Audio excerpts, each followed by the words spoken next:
The rain was not gentle that night. It was angry, relentless, pouring down like the sky itself had decided to punish the city. Streets were flooded, headlights blurred into long white streaks, and people hurried past with their heads down, desperate to escape the cold and get back to their warm, safe homes. No one noticed the girl at first. She sat near the curb, her wheelchair tilted at an awkward angle, one wheel stuck deep in a broken drain. Water soaked her thin clothes, ran down her hair, and pooled beneath her feet. Her hands trembled, not just from the cold, but from the quiet fear that comes when you realize you have been completely forgotten. She didn't scream. She didn't cry. She had already learned that noise didn't always bring help. If you've ever believed that one small decision can change an entire life, stay with this story until the end. And if stories like this touch your heart, don't forget to like the video and subscribe to the channel. It truly helps more people hear messages like this. Daniel Hayes was already late. Late for work, late for everything, late for the life he once imagined would be simple. He was a single father, 35 years old, carrying the weight of the world on his shoulders and a constant worry in his chest. His phone buzzed in his pocket again, another message from his boss, short and sharp, reminding him that punctuality mattered. Daniel clenched his jaw and walked faster, rain soaking through his shoes. At home, his 9-year-old son Ethan would be waiting, probably pretending not to worry, probably pretending to be brave like he always did. Daniel was used to ignoring things. Ignoring pain. Ignoring hunger. Ignoring the quiet voice in his head that asked what would happen if something went wrong. That's why he almost ignored the girl too. Almost. Something made him stop. Maybe it was the way she sat so still, like she had accepted her fate. Maybe it was the wheelchair, half submerged in dirty rainwater. Or maybe it was just that small, stubborn piece of humanity inside him that refused to die, no matter how hard life tried to crush it. Daniel took 3 steps past her, then stopped. His heart pounded as if he were about to make a terrible mistake. Then he turned around. "Hey," he called out, his voice barely cutting through the rain. "Are you okay?" The girl lifted her head slowly. Her face was pale, her lips slightly blue, her eyes wide and cautious. She didn't answer right away, as if she were afraid that speaking might break the moment. Finally, she shook her head. "I'm stuck," she said quietly. Daniel crouched down in the rain, not caring anymore about his clothes or the time. He examined the wheel lodged in the bent metal grate. "How long have you been here?" She shrugged. "A while." He tried to pull the wheel free. It didn't move. He adjusted his grip, planted his foot against the curb, and pulled harder. With a sharp metallic snap, the wheel came loose. The wheelchair rocked back into place. The girl gasped, a sound halfway between relief and disbelief. "Thank you," she whispered. Daniel shrugged off his jacket and placed it around her shoulders before she could protest. "You're freezing." "What about you?" she asked. "I'll manage," he said, forcing a small smile. The rain kept falling, but for the first time, the night felt a little less cruel. "My name's Daniel," he said. "What's yours?" "Lily." He noticed how young she looked up close.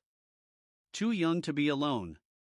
Too young to have learned that the world could be so unforgiving. "Where are you headed, Lily?" She hesitated. Her fingers tightened on the armrests of her wheelchair. "Nowhere," she said finally.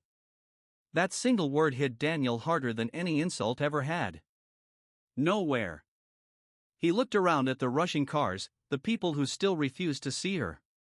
"Do you have family?" She shook her head. "Not anymore."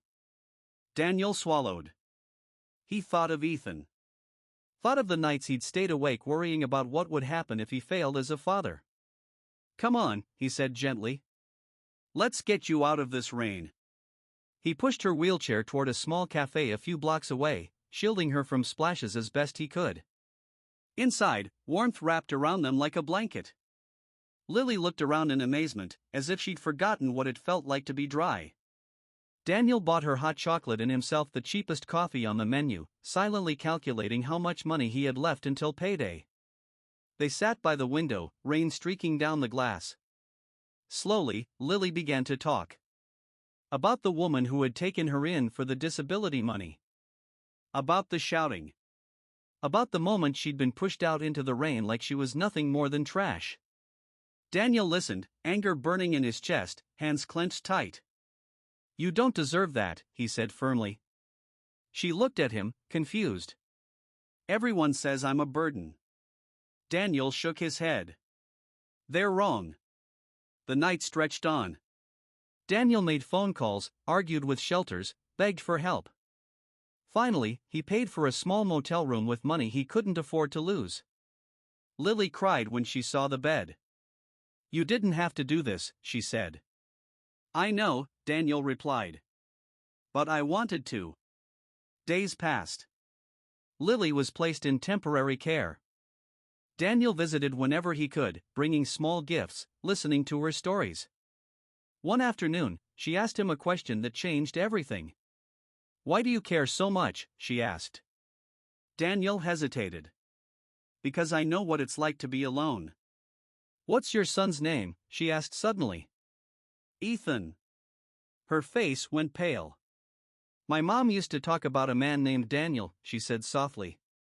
"She said he helped her once. She said he was kind." The room seemed to spin. "Your mom's name?" Daniel asked. "Maria." The truth hit him like a storm. Memories he'd buried years ago surfaced. A woman at a bus stop. A short connection. A kindness he never thought would matter again. "How old are you?" he whispered. 14. Daniel's heart shattered and healed at the same time. "Lily," he said, kneeling in front of her, "I think I might be your father." Tears filled her eyes. "Really?" "I'm not sure yet," he said honestly. "But I promise you this, I'm not leaving." The DNA test confirmed it. Lily was his daughter. Telling Ethan was the hardest conversation of Daniel's life. But Ethan smiled through tears and hugged him tight. "I've always wanted a sister," he said. Life didn't magically become easy. There were court dates, therapy sessions, financial struggles. But there was also laughter. Warm dinners. Movie nights. A family slowly healing. Months later, as rain tapped softly against the window, Daniel watched Lily and Ethan laugh together. He thought about that night. About how close he'd come to walking away. Sometimes saving someone doesn't just change their life. Sometimes it reveals a truth that was waiting to be found all along. If this story moved you, please like the video and subscribe to the channel. You never know whose life might change just because you chose to stop and care.